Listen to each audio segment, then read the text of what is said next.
Ok. Então, boa noite, pessoal.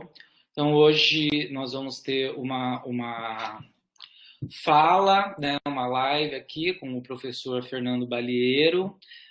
Ele vai apresentar a pesquisa dele sobre Carmen Miranda, Carmen Miranda entre o Desejo e Duas Nações, que é a pesquisa que resultou num livro, né, pesquisa de doutorado. Eu preparei aqui uma pequena apresentação do professor Fernando, só para a gente um pequeno resumo sobre o trabalho do professor, né? Então, atualmente, o professor Fernando Balieiro é adjunto no Departamento de Ciências Sociais na Universidade Federal de Santa Maria, compondo o quadro docente do programa de pós-graduação em Ciências Sociais na mesma universidade. Também atua como coordenador substituto no programa de pós-graduação e é doutor e mestre em Sociologia pela Universidade Federal de São Carlos, licenciado e bacharel em Ciências Sociais pela Faculdade de Ciências e Letras da Universidade Estadual Paulista, Unesp de Araraquara. Realizou o doutorado sanduíche com bolsa CAPES na Universidade da Califórnia, de Santa Cruz, na qual atuou no mesmo período como pesquisador visitante no programa de cinema e mídias digitais. Tem experiência nos seguintes temas de pesquisa: culturas e mídias, cultura, mídias e identidades, estudos culturais, sociologia digital e gênero e sexualidade. Enfim, então esse é o professor Fernando Balieiro. Eu agradeço, professor, pela participação aqui na nossa aula e passo a palavra já para o professor Fernando. Olá, gente, boa noite. Muito obrigado, professor Carlos Eduardo. É uma satisfação estar aqui, né, com você, colega da saudosa Unesp de Araraquara, e com vocês todos da UFMT, que fazem parte dessa disciplina. É um grande prazer estar aqui com vocês. Eu preparei aqui uma apresentação, uma palestra, espero que não seja enfadonha. Minha fala vai apresentar, então, como o professor Carlos Eduardo já havia falado, o meu livro chamado Carmen Miranda entre os Desejos de Duas Nações, Cultura de Massas, Performatividade e Cumplicidade Subversiva. E o livro ele é produto de tese de doutorado, financiado pelo CNPq e pela CAPES, desenvolvido na UFSCar, orientado pelo professor Richard Miskolci e com passagem pela Universidade da Califórnia, co-orientado pelo professor Ruby Rich. Então, a tese foi defendida em 2014, já faz um bom tempinho que eu terminei essa pesquisa, e o livro é de 2018. Né? Foi uma pesquisa que envolveu uma abordagem sócio-histórica, baseada em análise fílmica e extensa, diversificada, análise documental, em um momento que era muito favorável de fazer pesquisa de doutorado, né? Que me permitiu, com a taxa de bancada do CNPq, com a bolsa sanduíche da CAPES, visitar uma série de arquivos que eu pude ir em São Paulo, no Rio de Janeiro, mas também nos Estados Unidos, em São Francisco, Los Angeles e Nova York. Né? Então, primeira coisa, né? Começar com uma pergunta, né? De um tema, né? De um objeto de pesquisa, vamos dizer, tão pouco canônico da sociologia. Né?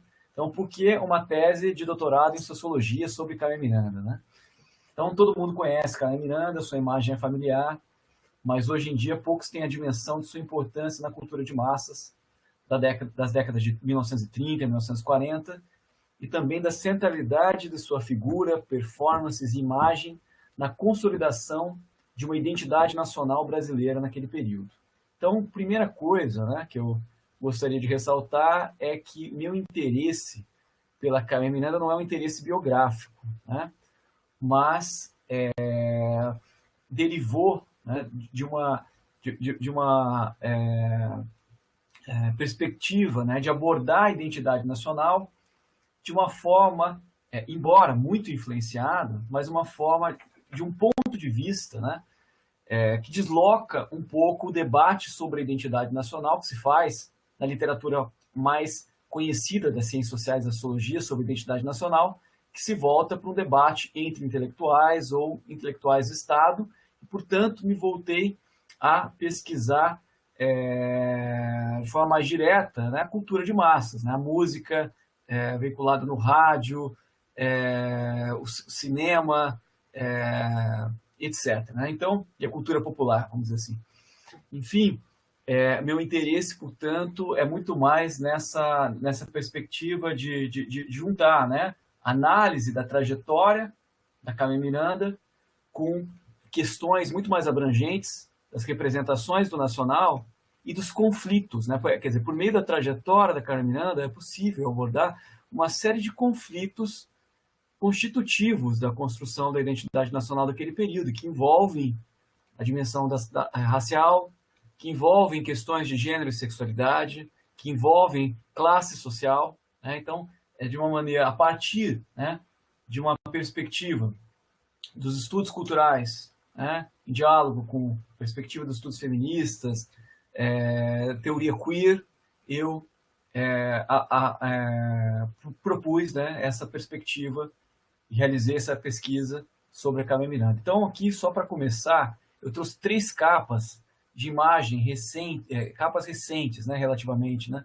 Então, a primeira é uma capa da famosa, né, da reconhecida revista britânica The Economist, Why Brazil Needs Change, né? Porque o Brasil precisa mudar, que era uma capa de 2014, quando havia um editorial, né, da revista favorável ao candidato Aécio Neves, naquele período, naquele contexto eleitoral, e aqui aparece Carmen Miranda, né, e o turbante da Carmen Miranda com as frutas estragadas, né, e portanto, Carmen Miranda aqui, ela representa uma imagem, né, do Brasil, da economia brasileira, da sociedade brasileira em crise, né, que a gente vê Carmen Miranda corporificando uma representação do Brasil. Né? Já aqui, outras 2 capas ao lado da revista Veja, de 2018, eu não estou fazendo juízo de valor a respeito delas, apenas demonstrando como elas usam Carmen Miranda para falar sobre o Brasil, né? Para comunicar sobre o Brasil.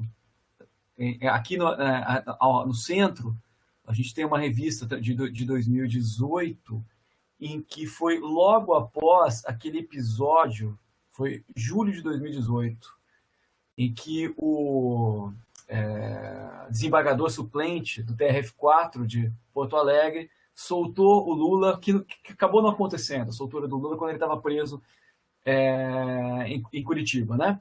E aqui a gente vê uma imagem, né, da justiça brasileira que remete a um filme de Carmen Miranda, The Gangs All Here, Entre a Loira Morena, que eu vou falar aqui.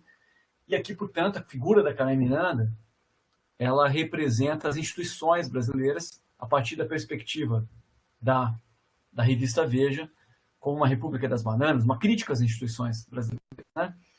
E já na capa à direita, era uma revista Veja também sobre o Carnaval de 2018, que era um carnaval que trazia uma série de críticas à política naquele momento. E aqui Carmen Miranda, segurando o abacaxi, né, pronto para jogar esse abacaxi, ela representa o povo brasileiro e a contestação, né, do povo brasileiro. Então, aqui como a gente vê várias representações da Carmen Miranda, como ela sedimentou uma certa iconografia, uma representação do Brasil que a gente encontra até hoje, um pouco para justificar a relevância, né? Quer dizer, uma representação que pode ser internacional como nacional. Né? E aqui é uma outra imagem da Roberta Sá nas Olimpíadas, né, de 2016. Então, para um evento internacional, a apresentação do Brasil para uma plateia global, de uma performance, né? Se não me engano, Tico-Tico no Fubá, pelo que eu me lembro, e a Roberta Sá performando a baiana da Carmen Miranda. Então, para começar um pouco aqui com essas imagens, né? Então, como a imagem de Carmen Miranda conseguiu estabelecer nacional e internacionalmente, de forma perene, uma iconografia do Brasil, uma representação de identidade brasileira. Quer dizer, nós nos reconhecemos na imagem de Carmen, sabemos que a figura de Carmen representa o Brasil, portanto, a nós, até os dias de hoje. Né? Como se deu isso? Né? Então, para responder, vou começar retomando aspectos biográficos, ou melhor, refletindo sobre sua trajetória associada à produção cultural de massas do Rio de Janeiro de seu tempo. de onde ela se projetou nacional e internacionalmente. Então, Carmen Miranda, para quem não sabe, ela nasceu em Portugal, em uma pequena cidade chamada Marco de Canaveses, em 1909, veio ao Brasil com menos de um ano. Na década de 30, já era o maior cartaz do rádio, como se dizia na época, a cantora que mais vendia discos de sambas e marchins, em momento que o samba se transformava em ritmo nacional.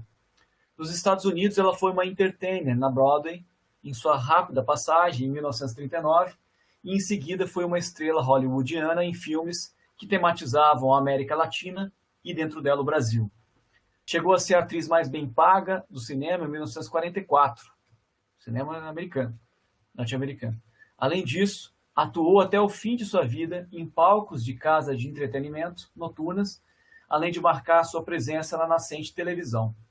Carmen morreu precocemente, em 1955, após se apresentar em um programa televisivo de Jimmy Durante. Toda essa contextualização biográfica realça o entrelaçamento de sua vida com os meios de comunicação de massa, do rádio à televisão, com destaque para o cinema.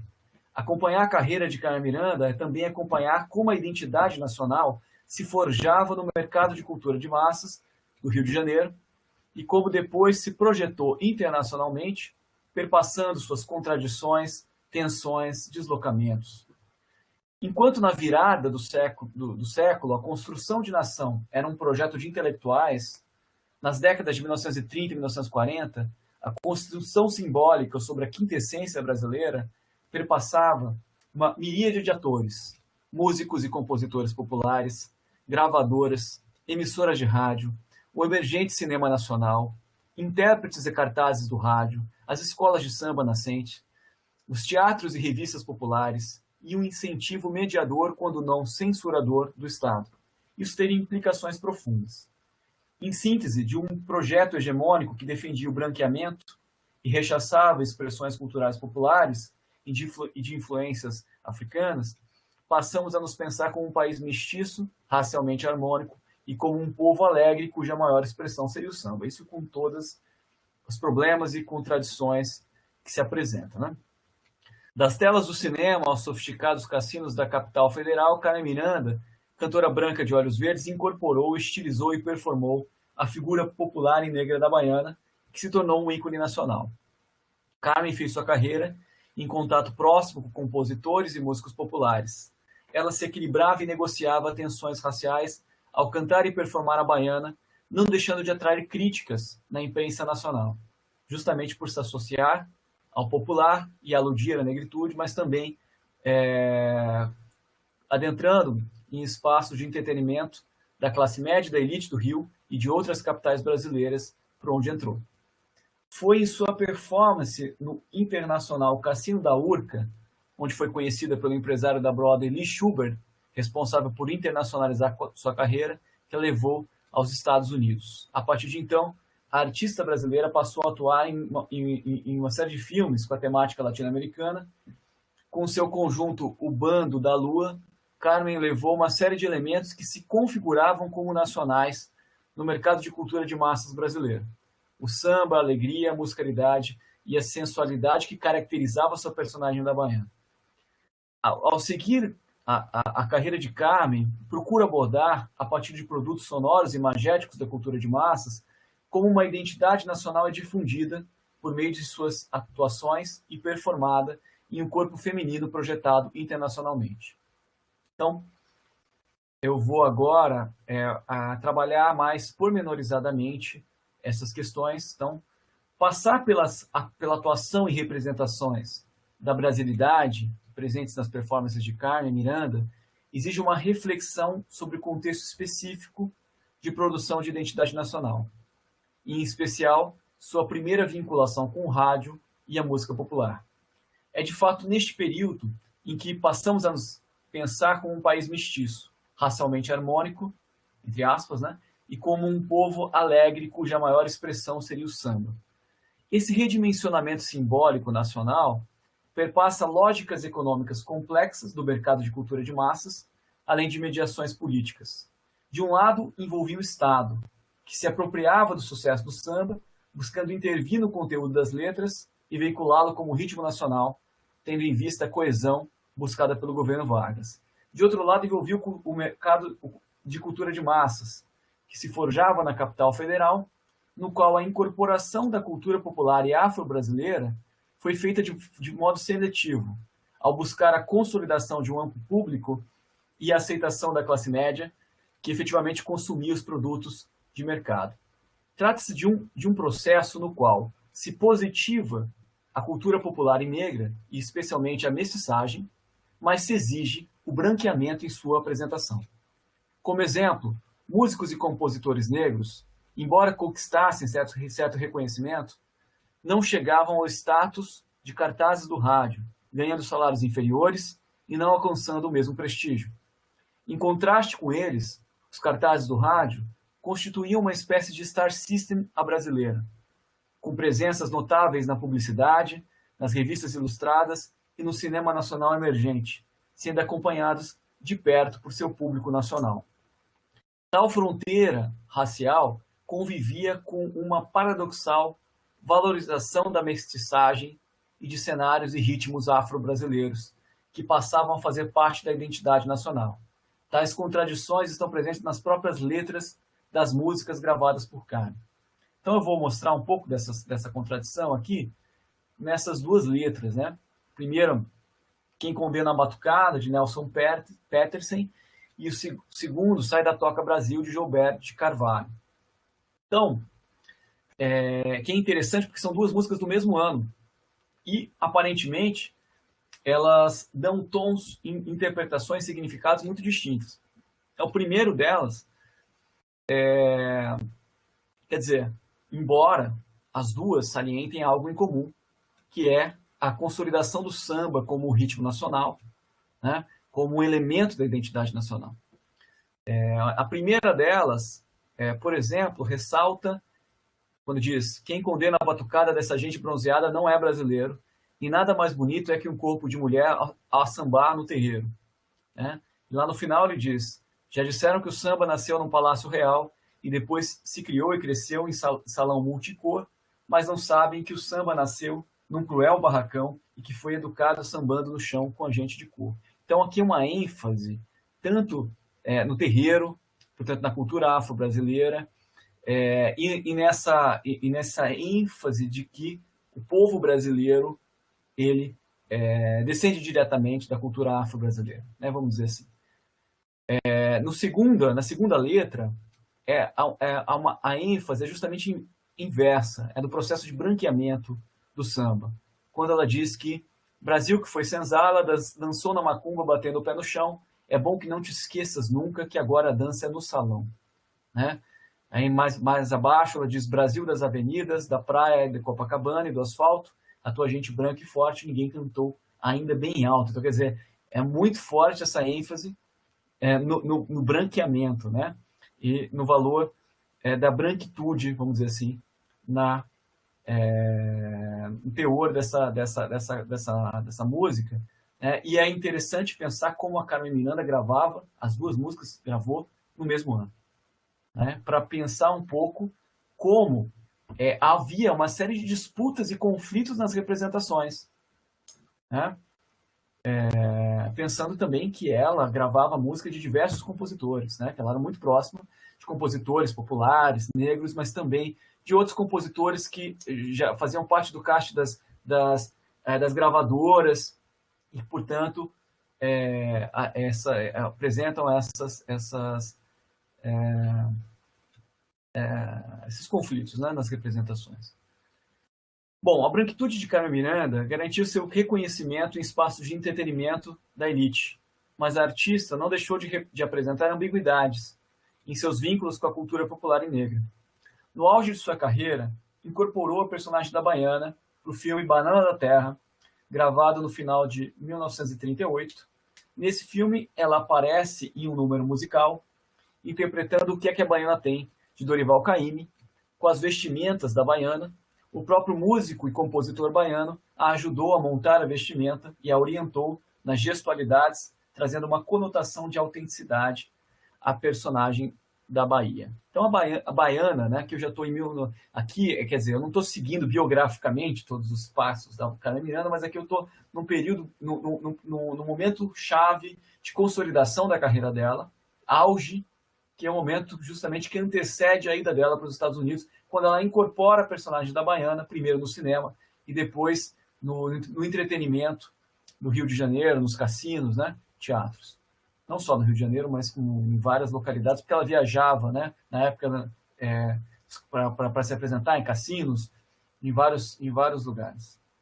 A baiana remete tanto a um Brasil autêntico, de Salvador, capital do Brasil colonial, como também fazer, quando eu falo autêntico, eu estou colocando entre aspas, tá? Como também fazer referência à figura popular e negra da baiana, vendedora de quitutes da capital federal. Liderança religiosa e presença importante nos espaços lúdicos e religiosos do samba, prévios à sua veiculação comercial.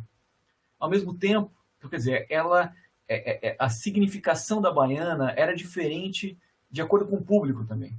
Ao mesmo tempo, as baianas eram, desde o final do século XIX, uma figura do teatro de revistas, associadas, naquele contexto, ao papel historicamente, da mulata sensual. A baiana da Carmen é a baiana estilizada, que incorporava certos elementos da figura da baiana, mas recusava o que era considerado, aqui bem entre aspas, vulgar, os termos que ela própria usou em uma certa entrevista. A baiana de Carmen não era equivalente da baiana da Praça 11, expressão da cultura popular e afro-brasileira. Portanto, sua baiana tomava outros contornos da figura negra, mantendo e deslocando seus sentidos anteriores. Além de ser branca e de olhos verdes, mostrava-se em sintonia com a moda hollywoodiana, tendo sua carreira reconhecida por inovar na moda nacional a partir de suas habilidades de costura, concebendo modelos avant-garde e adequando-se aos padrões estéticos cosmopolitas. A baiana branqueada de Carmen, aludindo à negritude e ao popular, representava, naquele contexto, a possibilidade de conciliar as promessas de harmonia racial com a unidade nacional, sem romper com a branquitude. No entanto, a incorporação branqueada da baiana era feita com uma série de ambiguidades.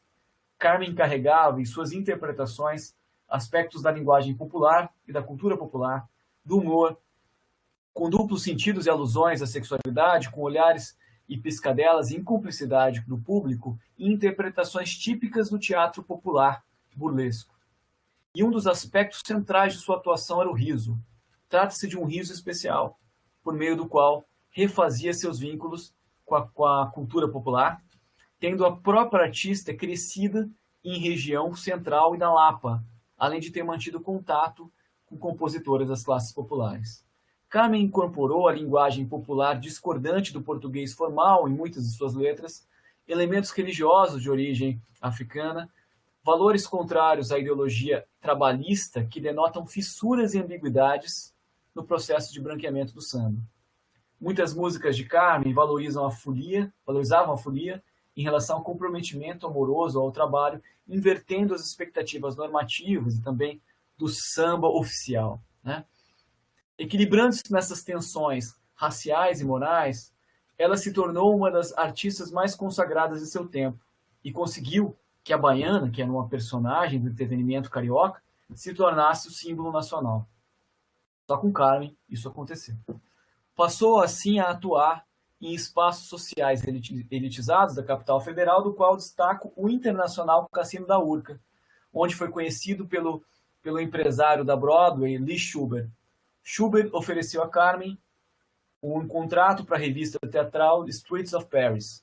Com imediato sucesso nos palcos nova-iorquinos, Carmen logo assinou um contrato com a 20th Century Fox, com a Fox, né? A partir de então, a artista brasileira passou a atuar em uma série de filmes com a temática latino-americana. Então, a Carmen vai ter uma passagem muito rápida, ainda logo no primeiro ano que ela vai para os Estados Unidos, né, em 1939, em que ela teve uma atuação de muito sucesso, e logo em seguida já grava os primeiros filmes dela na Fox. Então, ela primeiro vai gravar Down Argentine Way, aqui tem alguns cartazes dos filmes, né? Essas imagens que eu estou trazendo, elas são um pouco ilustrativas, eu nem trago elas no livro por questões de direitos autorais, mas eu acho que para trabalhar e apresentar Carmen Miranda, as imagens são muito importantes, né? Então, depois, então, Down Argentine Way, foi o primeiro filme dela, gravado, com o contexto do enredo Buenos Aires.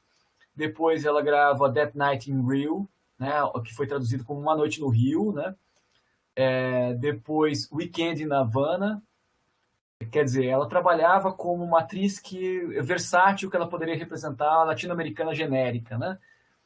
Embora no primeiro filme ela represente uma brasileira, ela também pode representar uma cubana, como foi feito em Uma Noite em Havana. Depois ela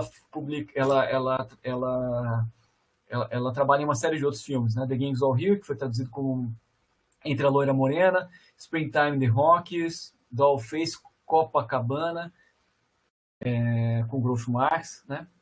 Enfim, uma série de filmes. E, quer dizer, nesse novo contexto, ela leva a indumentária e estiliza a indumentária da baiana.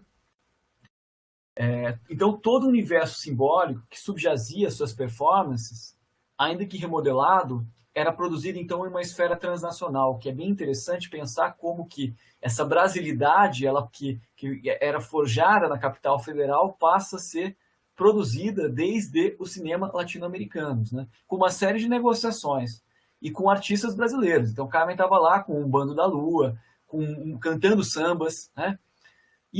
Mas tudo isso mediado pelo setor corporativo altamente especializado da Fox.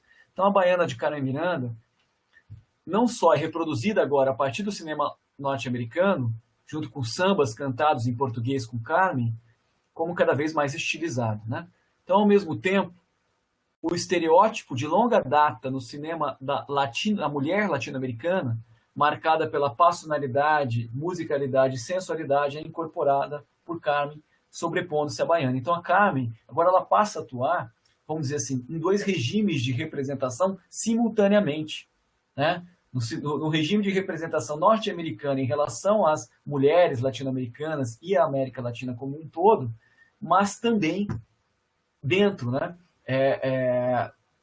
de um regime de representação que estava em diálogo com essa noção de brasilidade que agora era internacionalizada com a figura da Carmen.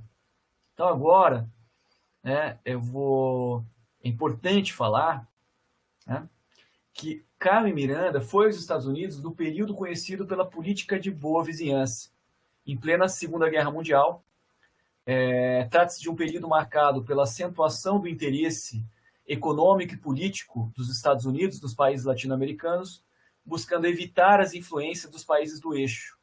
Durante esse período, há uma quantidade significativa de filmes nos quais Carmen Miranda participou, que enfatizam a ideia de pan-americanismo, ou seja, de uma amizade entre as nações americanas.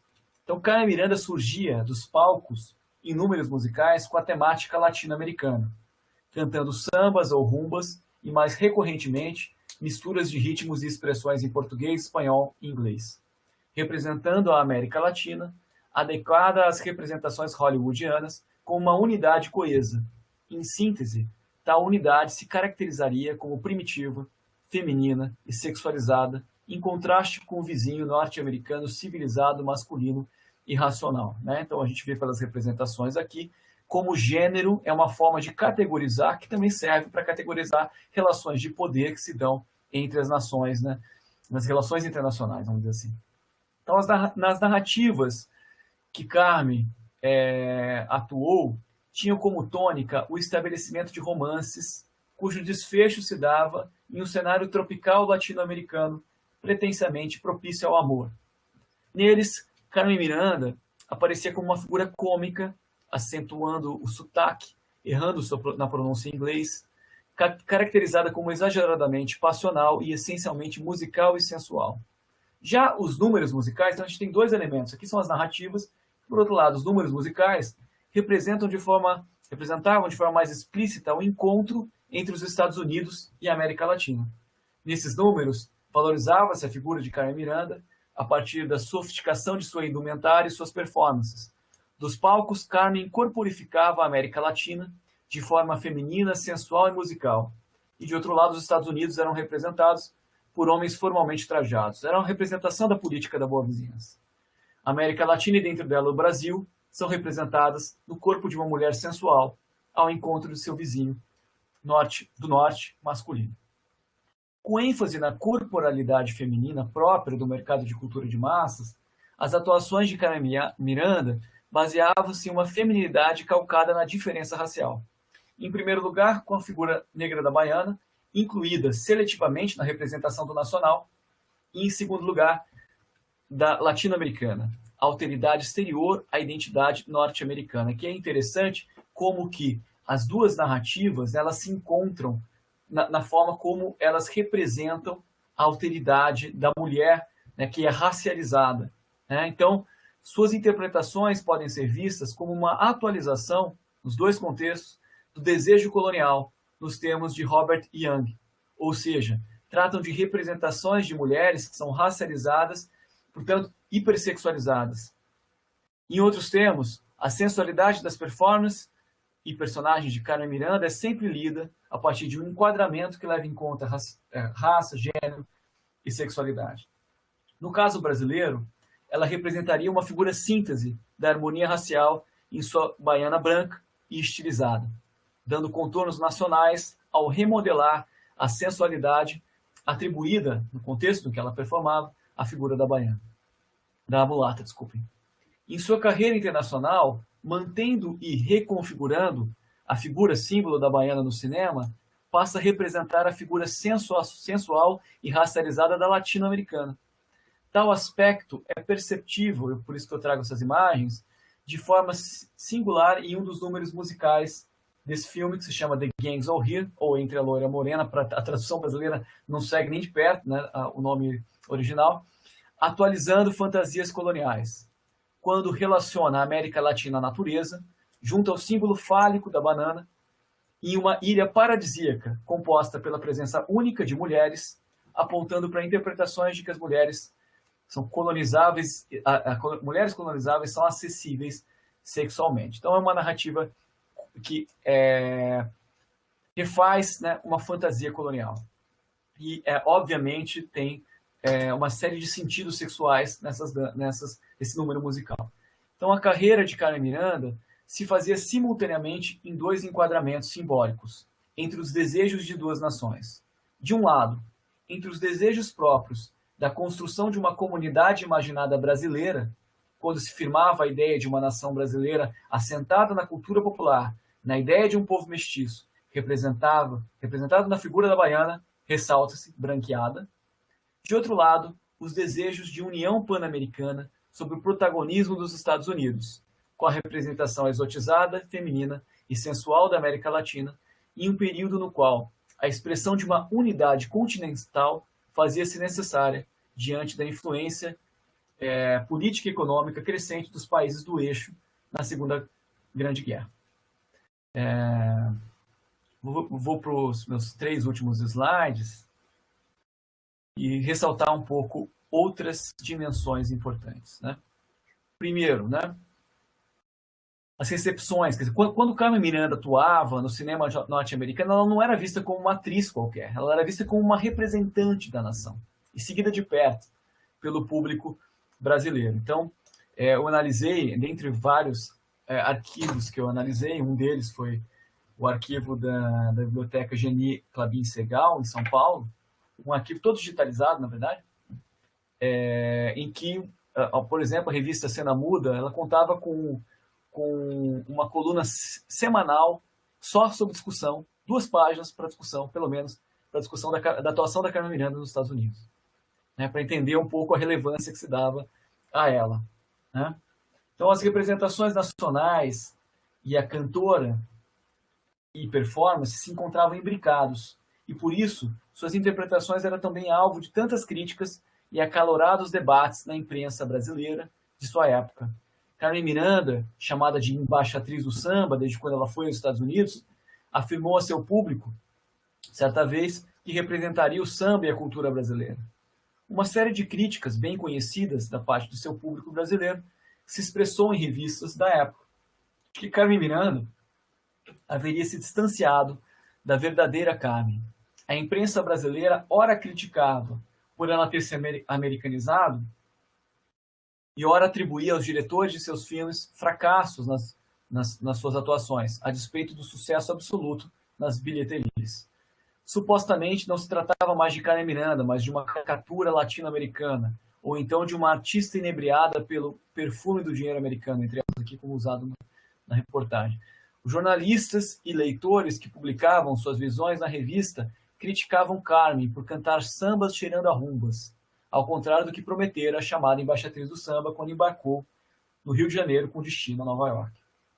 As críticas nacionais que acompanhavam a carreira norte-americana de Carmen Miranda revelam conflitos em relação à representação do nacional, demonstrando certo incômodo entre os setores das classes médias e altas letradas que contribuíam para essas revistas, ora em relação à representação do país, né, a partir da figura negra da baiana, ora em relação à caracterização de suas personagens no roteiro. Então, mais uma vez, como a figura da Carmen Miranda, ela acionava certos conflitos sobre a representação nacional.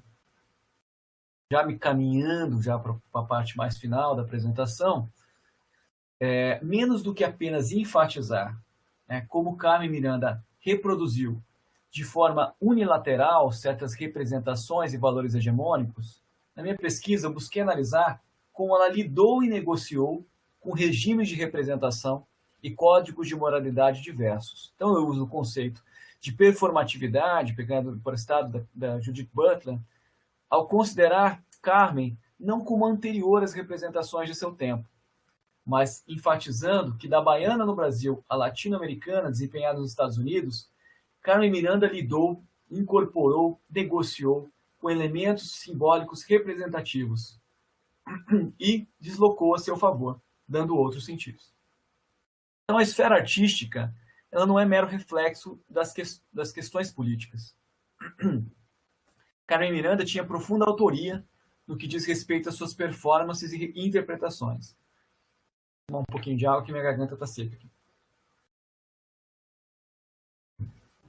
Muitas vezes, ela abria a possibilidade de subverter os sentidos iniciais com a sua atuação e de torcê-los. Pensar em termos de performatividade inclui considerar Carmen não anterior às representações de seu tempo, mas também considerar que os significados não são fechados, mas abertos à ressignificação. Evito, assim, duas interpretações possíveis. A primeira é que considera Carmen Miranda como uma fabricação dos contextos políticos. E a outra é que ela atuaria de forma atemporal, sem as restrições dos contextos culturais em que vivia. Em sentido diverso, compreendo que é na repetição deslocadora de Carmen Miranda, em relação aos seus enquadramentos culturais em que atuou, que percebemos sua produção de fissuras nos sentidos que ela acionava.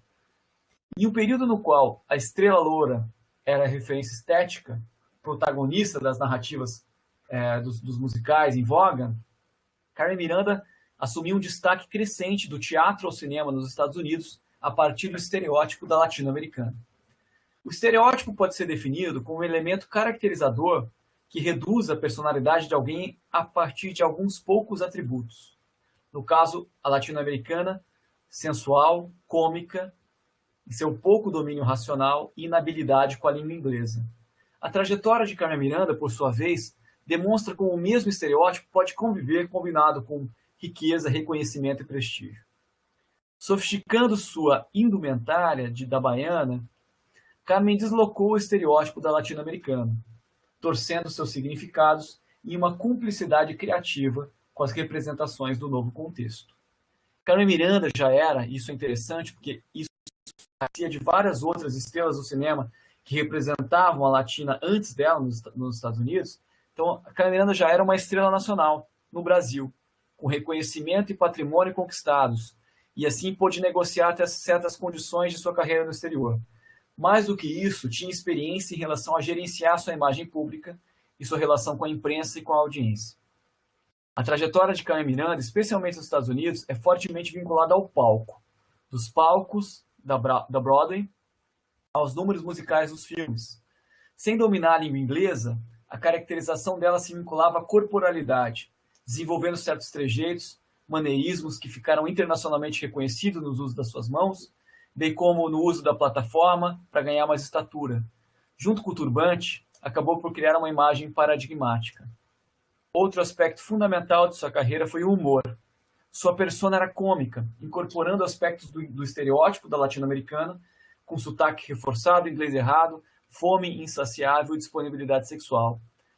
De forma autoral, né? Ela também se apropriava desse estereótipo. O humor fez parte de sua trajetória, desde o primeiro momento em que chegou ao novo país, nas entrevistas e nos palcos. Ela assumiu o estereótipo próprio da latino-americana, brincando com a sua inabilidade de falar na língua inglesa. De fato, era uma criação. Ela viveu nos Estados Unidos, tinha inglês por décadas, né? Então ela tinha completo domínio do inglês, mas ela usava de acentuar o sotaque e certos erros, especialmente com duplos sentidos, né? Quer dizer, e reforçando seu interesse declarado em homens norte-americanos, etc. Então, Carmen Miranda se aproveitava de seus erros de inglês para efeitos cômicos. Mesmo quando ela dominava o inglês, ela reforçava o sotaque e os erros de pronúncia. Como ela vinha de um outro contexto, tinha um certo distanciamento do enquadramento simbólico que a situava e pôde usar seu estereótipo para fins cômicos. O agenciamento de Carmen Miranda se efetivou a partir da reiteração de suas características sexuais em cumplicidade criativa com a imagem já reconhecida da latino-americana. Trata-se, de fato, de uma característica que Carmen Miranda trouxe do Brasil, algo que não se resume à sua extroversão pessoal, mas se relacionava com a linguagem própria à cultura popular, que fazia parte do entretenimento carioca, que combinava humor, ironia e improviso, né? Então, isso é interessante, como que a forma como ela lidava com a persona que ela criava dos Estados Unidos tinha um bom tanto de bagagem dessa cultura popular e do entretenimento de onde ela atuava no Rio de Janeiro. Então, muito criticada por certa parcela do público brasileiro por não apresentar a suposta verdadeira cultura brasileira, e ciente de que ela não desempenharia outros papéis, a não ser aqueles aspectos cômicos e caricatos de sua persona nos filmes, Carmen passou a enfatizá-los e exagerá-los, de forma a se deslocar deles. A partir de determinado momento em sua carreira, Carmen passou a se autoparodiar nos filmes e em suas apresentações em nightclubs, em casas noturnas. Um exemplo interessante é sua performance da música I Make My Money with Bananas, eu faço dinheiro com as bananas dos turbantes, né? Cuja letra ironizava que sua carreira estava estreitamente vinculada às bananas, fruta tropical. Em suas performances, ela tirava as bananas do turbante, levava ao público, tirava a sandália para mostrar sua altura diminuta, mostrava seu cabelo dizendo existir algo abaixo daquele turbante, e ao lado das autoparódias, vários artistas passavam a parodiá-las no teatro e nos cinemas. Ela pessoalmente ajudava os artistas a se apropriarem da personagem de Carmen Miranda, como é possível ver aqui na foto com Mickey Rooney no filme Babies on Broadway. Então, Carmen Miranda, por meio de suas negociações com a imprensa e aparições públicas, com as suas estilizações e exageros na produção de vestimentas e expressões faciais, e mesmo diante de sua habilidade dialógica, seja em suas apresentações, em sua vida particular, acabou por sedimentar outros significados à iconografia brasileira e latino-americana com a figura da baiana exportada. E aqui eu vou entrar no último slide, que é muito caro, quer dizer, uma perspectiva muito cara aos estudos culturais. Você vai, para entender as formas de significação, você também precisa entender as formas de recepção, né? Então, quer dizer, e aqui entender por que do apelo, né, de Carmen Miranda, por exemplo, na comunidade gay ou nas paradas LGBTQIA+, etc., né? Até os dias de hoje, né? Diga-se de passagem. Isso é interessante, quer dizer, uma personagem que simplesmente, que alguns veem simplesmente como reiteração do estereótipo, quer dizer, por quê? Porque essa aderência a uma forma de performance e representação que é vista por certos públicos como transgressora. Então foi isso que eu também tentei interpretar a partir de visitas a certos arquivos específicos, que eu vou abordar a partir de agora. Então, os deslocamentos de sentido nas performances de Carmen podem ser melhor percebidos na relação de Carmen Miranda com determinados públicos não hegemônicos. Destaco a relação com determinado público que é o público homossexual masculino do seu tempo. Mais do que um adendo específico, a vinculação entre Carmen Miranda e este público nos revela uma faceta fundamental para se compreender aspectos cruciais do agenciamento de Carmen Miranda e da dinâmica múltipla e dissonante dos produtos culturais massivos. Então aqui, o que tem nessa imagem aqui, só para antes de eu continuar aqui, aqui eu tenho algumas imagens, né? A imagem do Sasha Brestoff, que era um soldado norte-americano e que performava nos campos durante a Segunda Guerra Mundial, uma drag da Carmen Miranda. Também foi estilista e acabou ajudando na produção de personagens de Carmen depois disso, junto com ao lado aqui Eric Barreto, que atuava muito nos filmes, na televisão, na década de 90, performando Carmen Miranda. Ele tinha uma drag chamada Diana Finsky,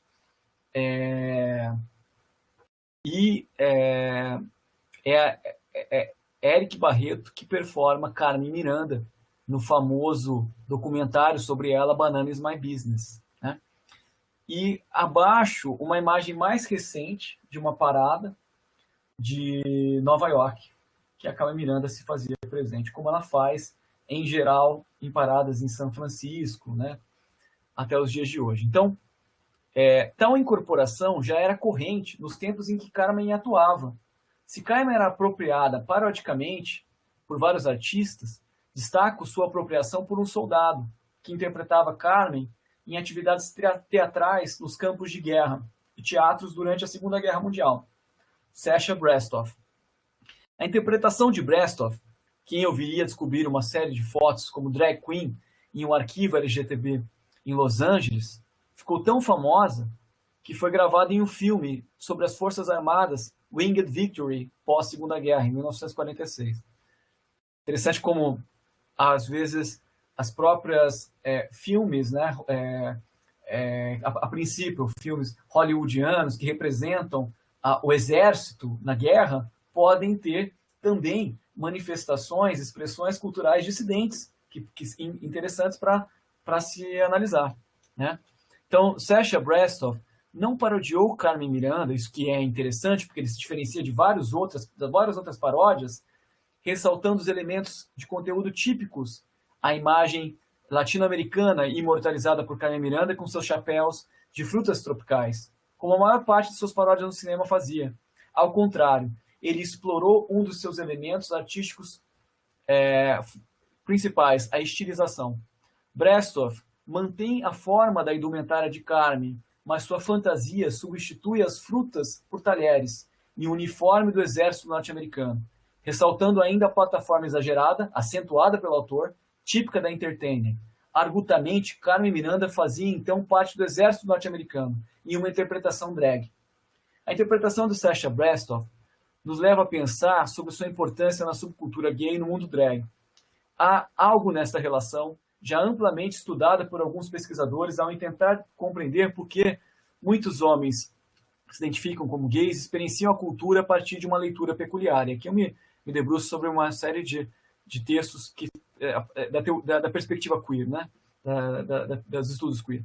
Então, trata-se do que já foi conceituado como uma sensibilidade ou um gênero de linguagem nomeado de camp, originalmente um termo em inglês próprio a uma subcultura gay, que por sua vez designava um meio de comunicação restrito a iniciados. Camp, segundo Susan Sontag, se caracteriza pelo oposto da valorização do conteúdo, como uma linguagem, né? Constitui-se como uma visão de mundo em termos de estilo, o mundo como um fenômeno estético, avaliado em termos de grau de artifício de estilização, algo que faz das estrelas de cinema de feminilidade acentuada e exacerbada os maiores exemplos de ícones gays e característica presente na interpretação de drag queens. O camp, como uma forma de subversão por meio da ênfase no artifício, que expõe a arbitrariedade daquilo que é naturalizado por meio da cultura, em especiais especial as normas de gênero. Em sociedades heteronormativas, caracterizadas por uma esfera pública violentamente heterossexual, passar-se por hétero é uma importante estratégia de sobrevivência para homens não heterossexuais. Sendo assim, esses tendem, e aqui seguindo David Halperin e outros autores, a se tornar mais conscientes, mesmo que não de forma crítica ou reflexiva, das identidades de gênero como construção social, e adquirir uma sensibilidade especial para o aspecto performativo das identidades. Por causa disso, a atenção ao estilo são centrais em um olhar Kemp. Nesse sentido, possibilita-se a criação de uma forma compartilhada de ver e experienciar o mundo através da metáfora da vida como teatro e o mundo como um palco. Em outros termos, da percepção sociológica espontânea das nossas ações no cotidiano como representações de papéis. A identificação com Carmen Miranda não ocorreu sem razões. Seu exagero, estilização e autoparódia produziu um distanciamento do estereótipo das mulheres latino-americanas e, em um sentido maior, desestabilizou ideias essencialistas de identidades na visão desse público. Suas personagens estilizadas mantêm a forma original da baiana, com caracterizações distintas. Ressaltavam a estilização como um traço presente na construção de identidades, e então sugerem a percepção intuitiva da construção performativa das identidades. Se Carmen Miranda poderia interpretar um papel e se autoparodiar, por que outros não poderiam? Se Carmen Miranda compareceu a uma das apresentações de Sacha Brestoff em um teatro, para assisti-lo, chegando a dizer que ele interpretava Carmen Miranda melhor do que ela. Assim, ela mostrou a determinadas audiências que Carmen Miranda era, na verdade, um papel. A produção fílmica de seu tempo era marcada por um regime de visibilidade no qual as relações entre pessoas do mesmo sexo não faziam parte das narrativas fílmicas. A interpretação de Sacha Brestoff de Carmen Miranda em Winged Victory demonstra que, a despeito disso, outras experiências não normativas se fizeram presentes de forma conotativa no cinema, criando possibilidades de subjetivação em desacordo com as normas sociais. Mais do que isso, atestam que a produção cultural mainstream também produz, mesmo que não intencionalmente, significados dissidentes. Significados estes que, como vimos, estavam presentes com ressonância nos dias de hoje em outros espaços sociais e simbólicos para além do cinema. Brestoff parodiava Carmen, incorporando alguns aspectos próprios de suas performances, de sua estilização e autoria nos sentidos em suas atuações fílmicas, de sua capacidade de lidar com representações politicamente poderosas e com o uso do humor, da paródia e da ironia, subverter ou colocar em questão seus significados, tal como ela fez com a suposta autêntica mulher latino-americana. Brestoff levou a sério o humor de Carmen e, ao enfatizar o arbitrário cultural dos significados, colocou em questão a um só tempo os valores heteronormativos do cinema e das Forças Armadas, mesmo financiado por ambos. A figura do soldado transforma-se para o riso daqueles que poderiam decifrar seus códigos em uma versão drag de Carmen Miranda. As afinidades eletivas que explicam a apropriação de Carmen Miranda como ícone cultural do público homossexual masculino nos abrem para refletir para a maior complexidade dos sentidos que as performances de Carmen Miranda acionavam, ao mesmo tempo em que revelam a maior diversidade na recepção dos códigos culturais e suas potencialidades dissonantes. Então, só para finalizar, desde o início de sua carreira no Brasil, Carmen Miranda carregava em suas interpretações aspectos da linguagem popular, e eu digo da cultura popular, né? Do humor com duplos sentidos e alusões à sexualidade, com olhares e piscadelas em cumplicidade do público, algo que ela levou para a atuação dos Estados Unidos. Quer dizer, isso era uma linguagem muito corrente nos teatros populares da época. Embora Carmen não começou no teatro, ela aprendeu e incorporou muito daquele contexto, né? Suas performances deslocadoras e que permitiram que ela fosse seguida de próxima de públicos subalternos são tributárias do teatro popular e da atmosfera cultural do Rio de Janeiro, onde ela se formou como artista. A partir do humor, da paródia, da autoparódia, de seu talento por se apropriar do universo simbólico da cultura de massas de seu tempo, Carmen Miranda mobilizou, negociou, deslocou formas de representação e que participava nos meios de comunicação de massa. Foi vista sob interpretações unilaterais, como reprodutora de representações hegemônicas, seja de branqueamento da baiana, que de fato ocorreu, ou de reprodução de fantasias coloniais pelo cinema norte-americano, que também ocorreu. Mas tais visões deixam de fora a forma como ela teve o talento de negociar com tais representações hegemônicas, de modo a criar fissuras e interpretações concorrentes. Citei um dos exemplos de sua recepção entre o público homossexual masculino de seu tempo.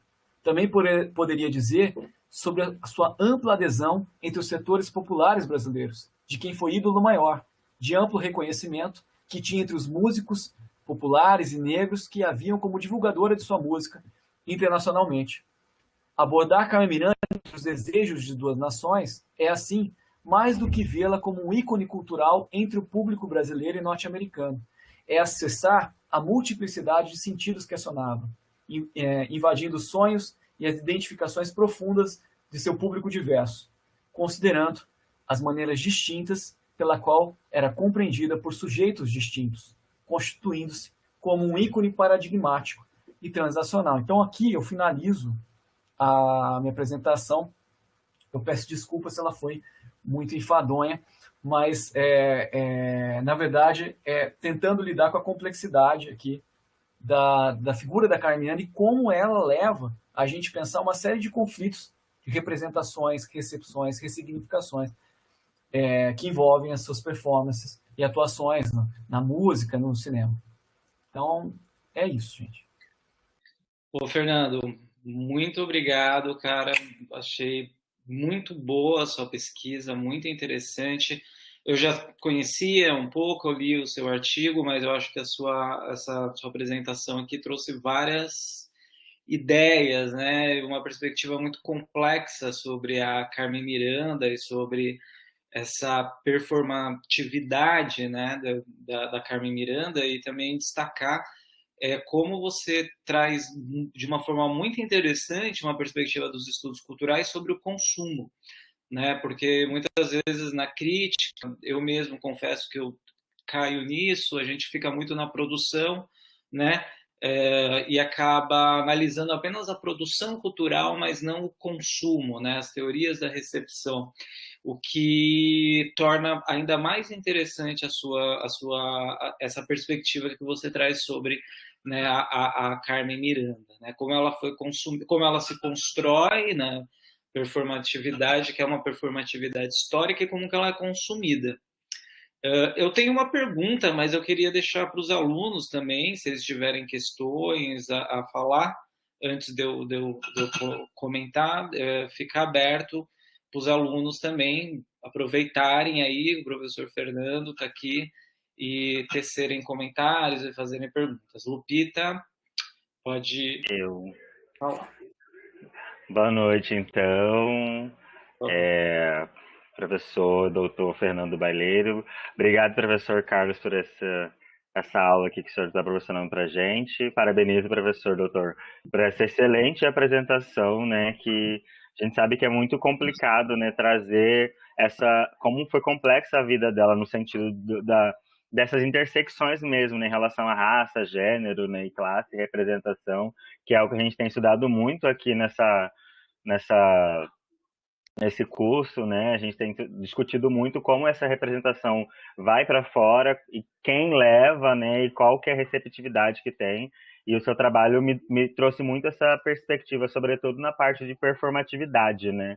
Porque eu penso que, de fato, como você bem explicitou agora no final, ela foi uma das primeiras, assim, a ser tidas como ícone gay, né? Que são as figuras femininas que exageram, né, na produção. E aí tem vários trabalhos que questionam, será que ela era uma drag queen ou não era, né? Mas ao longo da nossa história a gente tem, pelo menos para nós, enquanto comunidade LGBT, muitas mulheres cisgêneras enquanto ícones gays, né? Por trazer esse papel de, como você até mencionou, né? De transgressora, né? De estar levando isso. E aí eu queria que você pudesse trazer um pouco mais pra gente, tipo, desse debate, né? Da área queer, né? Dessa performatividade que ela trazia, desse exagero do feminino, né? Você mencionou agora em relação às paradas LGBTs, né? As drag queens, as representações, né? Lá nos Estados Unidos e aqui no Brasil também. E eu queria pensar, tipo, na nossa trajetória do Brasil, na parte dos valores culturais, né, que a gente tem, né? Esse lugar, né, que a mulher cisgênera ocupa enquanto ícone gay, né? A Carmen Miranda aparece como uma das percursoras, né? E aí eu queria que você pudesse falar um pouco mais disso, porque a gente tem a questão da Xuxa também, né, a Anitta também, então, tipo, né, nessa questão cultural, né, aparece as mulheres cisgênero enquanto ícones gays, ok que atualmente nós temos mais pessoas LGBTs enquanto ícones, né, e aí da comunidade LGBT, né, e não esse lugar, mas a partir da sua pesquisa das tensões que você estuda a partir da história dela, né? Eu queria que o senhor, né, que você pudesse falar um pouco mais sobre essa questão da performatividade dela enquanto uma mulher cisgênera, sendo um ícone gay para a nossa comunidade LGBT. Legal. Mais alguém quer fazer alguma pergunta para a gente fazer tipo um bloco assim para o professor Fernando? Eu tenho uma questão, Fernando, até para a gente já pensar um pouco dentro do que a Lupita trouxe, mas numa perspectiva dentro do meu curso, assim, né? Eu vou trazer um pouco aqui algumas reflexões que eu trago com os alunos. A Carmen Miranda, ela foi consumida, né, para usar os termos que você traz, inclusive no seu artigo, historicamente, ela é consumida pelos diferentes grupos de diferentes formas, né? E aí eu me lembrei, por exemplo, que semana que vem a gente vai falar sobre o tropicalismo aqui. E no tropicalismo ela é consumida, mas numa perspectiva de uma brasilidade, mas também numa perspectiva de uma brasilidade meio quiche, né? Junto com chacrinha, né? Um pouco de uma cultura popular, cafona, mas dentro de uma perspectiva do tropicalismo em que o brega e o cafona não é necessariamente desprezado, mas ele é utilizado como matéria estética, né? Aí eu queria saber se você chegou a trabalhar um pouco isso na sua pesquisa também, como que ela foi apropriada assim por outros grupos, como por exemplo os tropicalistas que tinham uma outra visão de brasilidade, né? Diferente daquela construída pela própria Carmen Miranda, mas ela é apresentada ali como um elemento também, né, na construção do tropicalismo.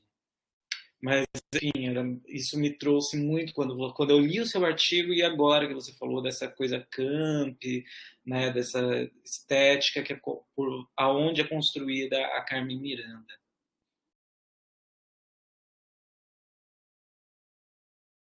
Olha, adorei as perguntas. Muitas coisas interessantes para refletir. E primeira coisa que eu queria, né, salientar aqui, quem tiver interesse de conhecer mais a pesquisa, eu pretendo enviar, assim que melhorar um pouco a situação Covid, um exemplar do livro para o professor Eduardo, e quem tiver interesse, né, vai estar mais próximo o livro ali, né? Mas também tem a tese, tem os artigos, né, quem se interessar, mas é porque eu acho que, assim, os artigos, eu trabalho de uma maneira mais... eu consigo aprofundar mais, vamos dizer assim, no livro, algumas dessas questões, né? Não tem jeito, né? Ou na tese, né? Então, eu vou enviar para vocês, quer dizer, para o Du, esse... E aí, quem tiver interesse, né, para se aprofundar.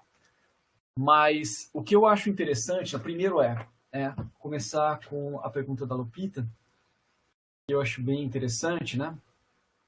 Mas eu acho que sim, a gente pode fazer vários paralelos, mas tem um aspecto muito diferente da Carmen Miranda para ícones mais atuais, se a gente for pensar no papel que ela, no contexto, né, no contexto midiático que ela vivia, né, que era um contexto do auge do cinema, né, e de você pensar que, quer dizer, hoje o consumo ele é feito de uma maneira muito ultra segmentada, né? Então, quer dizer, se você for pensar aqui eu não tô pensando mais, eu não tô pensando na Carmen Miranda como ícone gay, mas eu tô pensando como ícone da cultura de massas, né? Antes de entrar nessa questão que você colocou. Mas, quer dizer, essa semana saiu o clipe da Anitta, né? Da Girl from Rio. Não sei se vocês viram, né?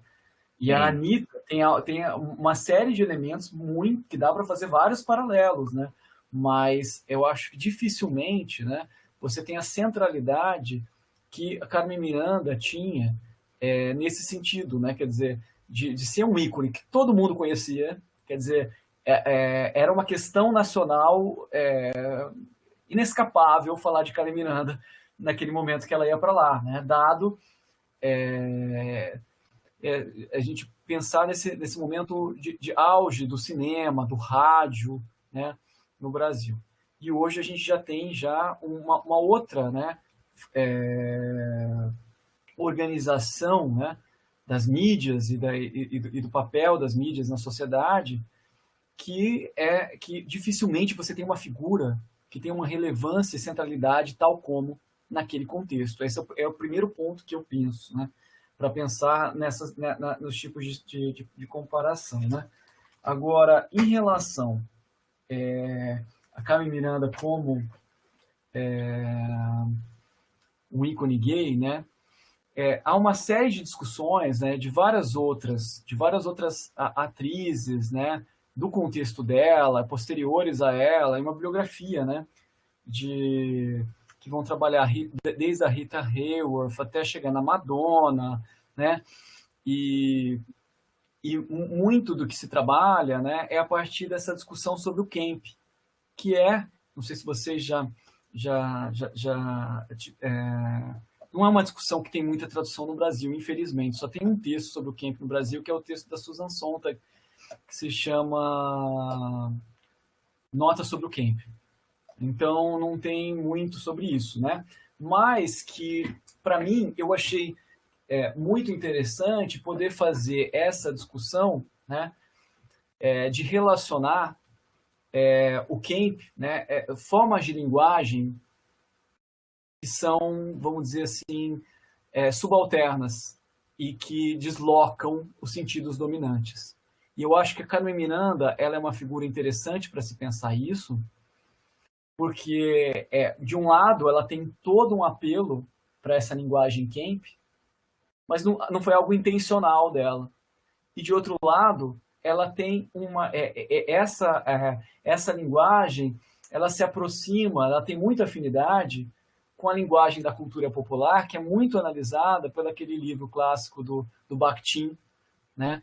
A cultura popular na Idade Média, que ele vai falar justamente dessa cultura carnavalesca, que tem muito a ver com a cultura, com essa cultura forjada no Rio de Janeiro, onde ela se formou. Então, quer dizer, como, né, para públicos subalternos, a paródia, a ironia, o exagero, ele é uma linguagem que desloca os sentidos dominantes. Né? Então foi um pouco essa questão que me moveu no último capítulo da minha tese, de tentar estabelecer essa relação. Né? E que essa relação que alguns autores vão trabalhar, como a própria Sontag, como uma certa sensibilidade, que tem a ver com formas de socialização subalternas. Né? Quer dizer, que, de alguma forma, enxergam com ironia as formas hegemônicas culturais, como a heteronormatividade ou mesmo as relações de classe, né? De dominação de classe. Então, eu penso que o que é interessante da Carmen Miranda é como que, por mais que ela representasse, por mais que a gente possa relacioná-la a representações hegemônicas, ao branqueamento, etc., né, as representações da América Latina, estereotipadas, etc., ela faz isso a partir de um caldo de cultura popular que permitia um certo deslocamento dessas representações e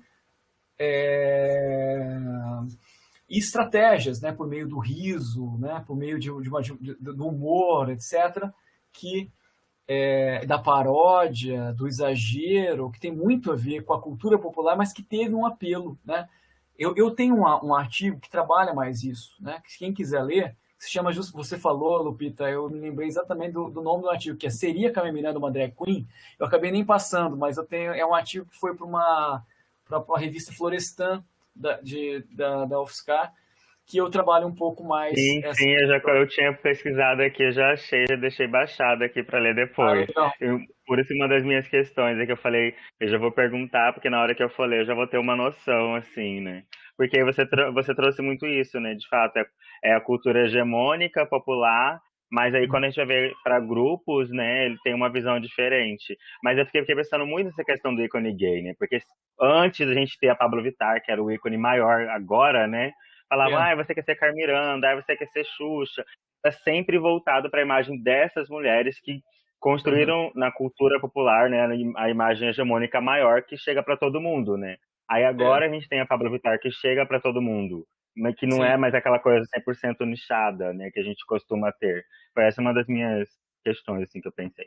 Sim, e tem muito a ver com o que você está falando, né? Na verdade, você pensar, né, que representações fílmicas, né, que até muito recentemente, né, pelo menos da década de 90 para cá, né, representações fílmicas anteriores a ela, quer dizer, você não tinha acesso, né, a representações positivadas ou com que envolvessem, por exemplo, população gay, trans, ou drag queens, etc. Então você tem havia uma forma de identificação que era uma forma de identificação indireta, né? E que tem muito a ver com com essas representações de mulheres que de alguma forma também eram representações transgressivas, né? Porque não eram as mulheres em geral, né, normativas, né, aquelas que mas enfim, que tem tudo a ver com uma certa, quer dizer, com formas de atuação que que coloca em questão as normas de alguma forma, tá? Então essa é um pouco por aí que eu vou te responder. Não sei se eu consigo te responder essas questões, mas é por aí, né? Que eu te responderia isso. E Enfim, obrigado. Eu já baixei aqui o artigo, vou ler depois. Eu penso que essa discussão outras pessoas podem até complementar, né? Que a gente já debate aqui na sala, né? E nesse curso sala, a gente está num negócio online. E aí é uma das coisas que também aparece nas minhas pesquisas, né? Não diretamente sobre a Carmen Miranda, mas sobre essa nossa representação LGBT e sobre quem são esses ícones que hoje, né? São ícones LGBTs e não mais, se a gente precisa mirar sempre, né, nas mulheres cisgêneras que são ícones transgressores, né, Madonna e a Carmen Miranda. Porém, também é importante nós termos dentro da nossa comunidade olharmos para essas pessoas. Muito obrigada, professor. sim, eu que agradeço. Eu E também tem deixei uma o coisa. texto aqui, viu, pessoal? Só, desculpa interromper, Fernando. Nas notas compartilhadas, eu estou colocando alguns livros que o professor Fernando está citando, o livro dele também, texto esse artigo, então eu estou colocando aqui, vocês dão uma olhada aí. E eu acho essa questão a questão do que o Eduardo colocou, né? Duas questões acho que interessantes, né? Essa questão da recepção, eu acho uma questão fundamental para os estudos culturais, né? E a questão do tropicalismo, são duas questões interessantes também. A questão da recepção, penso eu, né? Os estudos culturais é uma perspectiva crítica, vamos dizer, alternativa, que vem do marxismo, né? Um marxismo culturalizado, de uma incorporação do Gramsci, e depois com uma incorporação de outros autores pós-estruturalistas, mas que tem uma dimensão crítica que originalmente vem do marxismo e que tem vamos dizer assim, para mim, coloca uma alternativa teórica às perspectivas da Escola de Frankfurt, por exemplo, né? Embora hoje em dia, obviamente, tem autores que tentam combinar essas duas vertentes, né?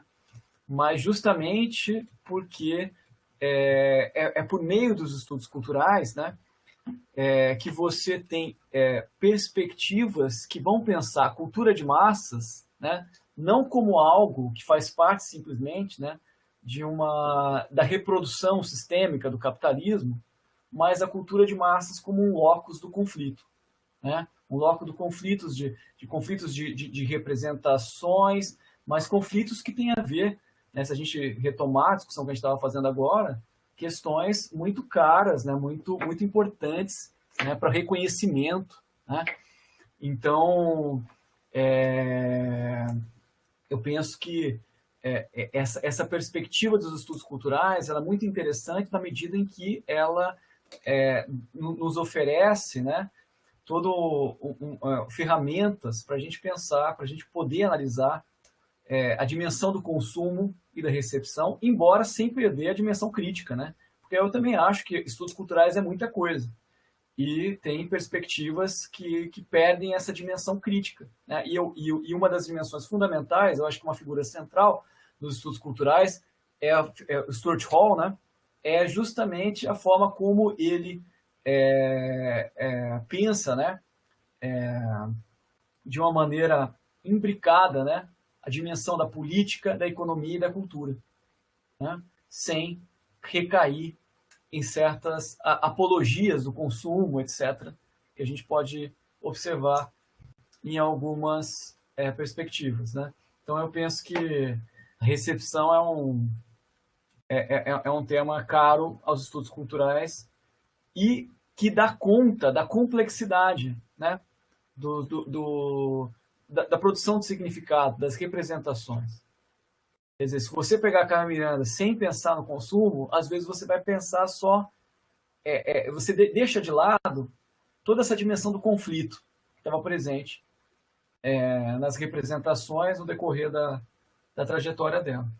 Em relação ao tropicalismo, eu não cheguei a abordar, apenas apontar nas considerações finais do livro, da tese, né?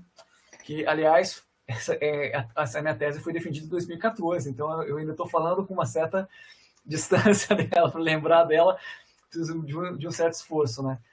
Mas, assim, uma coisa que eu acho interessante, né? A Carmen Miranda ela é retomada na música Tropicália, cantada pelo Caetano Veloso, né?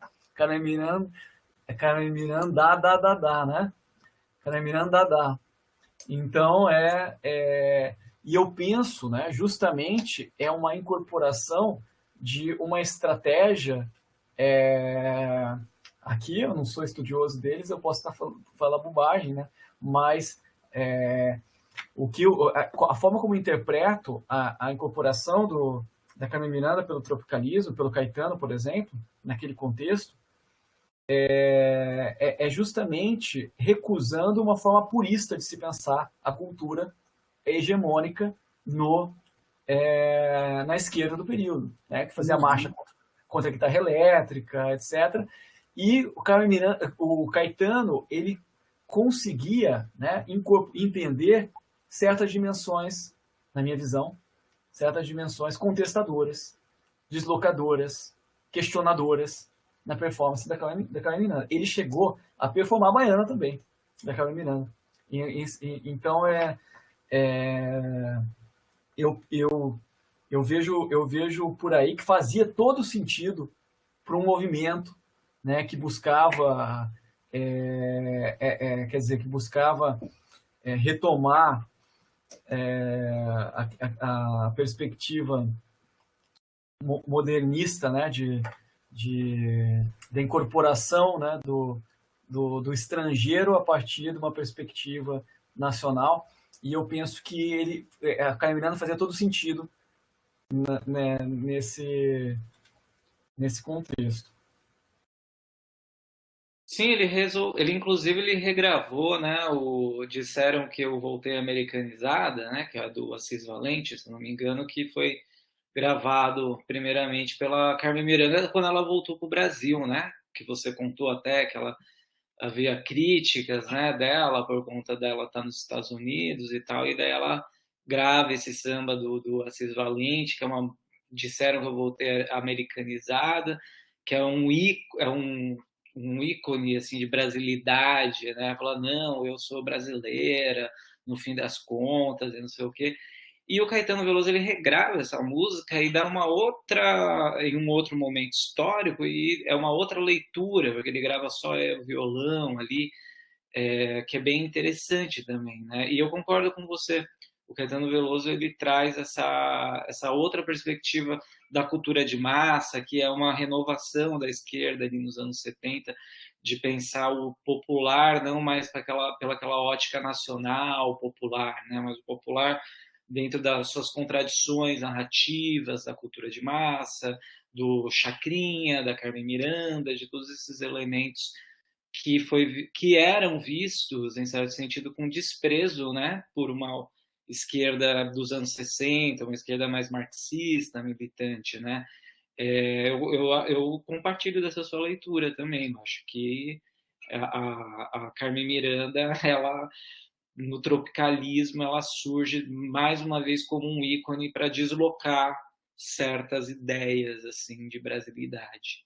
E tem que pensar uma coisa, era muita afronta fazer referência a Carmen Miranda para a geração do Caetano. Porque Carmen Miranda era basicamente lida pelaquela geração como imperialismo norte-americano, simplesmente. Né? Sim, tem razão. Mais alguma questão, pessoal? Vocês estão quietos hoje? Só a Lupita resolveu fazer questões?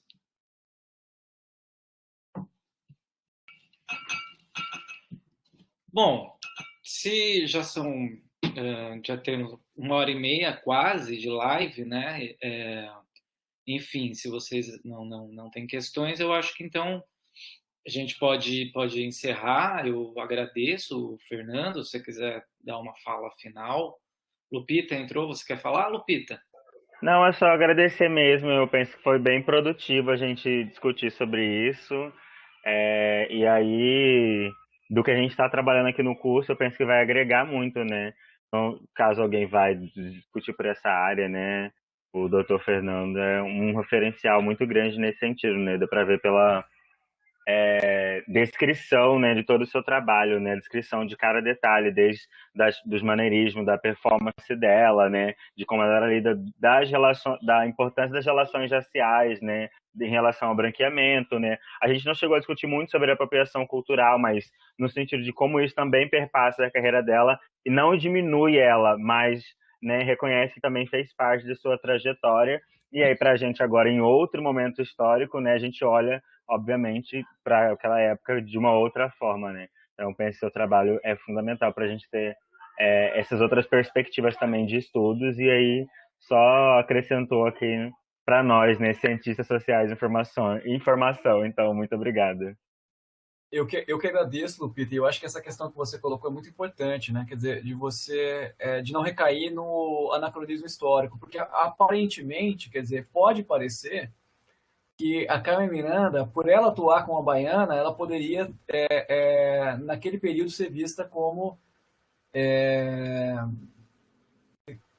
alguém que era vista e observada de maneira crítica pela cultura afro-brasileira, representantes da cultura afro-brasileira daquele período, e não é o caso, porque era um outro contexto. Né? Era um outro contexto que, embora a dimensão crítica do branqueamento era dada. Vou dar um exemplo, né? Tem uma entrevista com o Grande Otelo no Roda Viva, né, mais recente, né? Ele está falando retrospectivamente, mas ele dizia, olha, eu atuava com a Carmen Miranda no Cassino da Urca, mas ela entrava pela porta da frente e eu entrava pelas portas do fundo, né? Então, quer dizer, essa era uma dimensão que, óbvio, né, tem uma série de autores que pesquisou, que trabalhou isso muito bem, né? O José Adriano Fenerick, né? A questão do branqueamento, de como cartazes do rádio gravavam e compravam autoria de sambas e várias outras coisas nesse sentido. Mas o que é interessante, tem vários exemplos que eu trabalho isso mais detidamente no livro. Eu não vou voltar esses pontos aqui, especificamente porque faz muito tempo mesmo, então para lembrar em detalhe, mas a Carmen Miranda era vista muito mais naquele contexto como alguém que levava uma cultura afro-brasileira e a transformava em cultura nacional, né? Quer dizer, como parte do nacional, porque isso tinha a ver com o contexto e com as lutas daquele período, né? Então, assim, muitas outras, Aracy Cortes, várias outras atrizes do período performavam a baiana e não tiveram, obviamente, não tiveram, foram negadas a elas possibilidades de reconhecimento, que para Carmen Miranda isso foi possibilitado, né? E isso tinha a ver não com a Carmen Miranda, mas com a dinâmica da sociedade e do mercado do período, né? Porque a Carmen Miranda em si era ela tinha muita proximidade, em vários momentos ela se colocou de uma maneira, de fato, a questionar atitudes racistas e coisas discriminatórias que a envolvessem, sabe? Então, quer dizer, eu considero importante diferenciar essa questão, né, da pessoa dela para o contexto e para as questões institucionais de racismo que, obviamente, estavam presentes ali. E eu queria agradecer, viu, o convite. Foi um prazer estar aqui. Eu que agradeço. Te rever e espero e conhecer a Lupita e todos vocês que estão aqui hoje.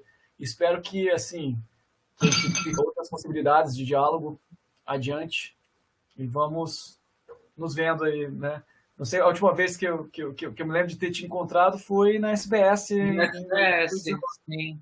Em Florianópolis, né? É verdade. Pois é, eu que agradeço, Fernando. Foi ótima a sua exposição, sua fala foi muito boa, eu acho que foi muito proveitosa aqui para os alunos, para mim também, que tenho interesse nessa área. E eu também espero que a gente possa aí, quando acabar todo esse caos que a gente está vivendo aí, se reencontrar, de repente até trazer você para Cuiabá para dar uma palestra ao vivo aí. Eu sei que você está estudando outras tá estudando mídias agora, digitais, né? Que também é uma área muito interessante. Eu tenho certeza que tem muitos alunos na UFMT que têm interesse nessa área e é uma área pouco pesquisada ainda. Então, pô, vamos manter esse diálogo aí que a gente conseguiu construir aí dentro desse caos. Então, pessoal, eu vou encerrar aqui, ok? Depois eu mando um e-mail para vocês com o material da nossa próxima aula, tudo, ok? E eu vou encerrar aqui a nossa live do professor Fernando Balieiro, agradecendo novamente a participação dele e de todos e todas que estiveram aqui presentes, e agradecer também a Sandra, que deu todo um apoio aí do técnico na gravação, tudo da nossa live, tá? E assim que depois que estiver gravado, eu vou disponibilizar para o professor Fernando, se ele tiver interesse em divulgar, a gente divulga em um canal do YouTube e eu passo